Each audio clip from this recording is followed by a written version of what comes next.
যে কোনো ধর্মাবলম্বী, মুসলমান নয়, যে কোনো ধর্মাবলম্বী যদি এই হত্যা হতো, এই মৃত্যু হতো, আমরা সেখানেও রাজপথে নামতাম এই মৃত্যুর রহস্য উদ্ঘাটনের জন্য।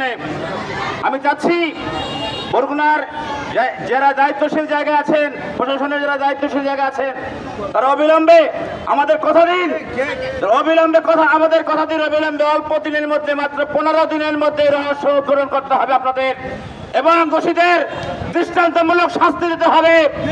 যতক্ষণ না পর্যন্ত আমরা সেই কথা না পাবো, অতক্ষণ পর্যন্ত আমরা রাজপথে আছি। প্রতিদিন আমাদের প্রোগ্রাম চলবে, আমাদের কর্মসূচি চলবে। আমরা কথা যাচ্ছি 15 দিন আলটিমেটাম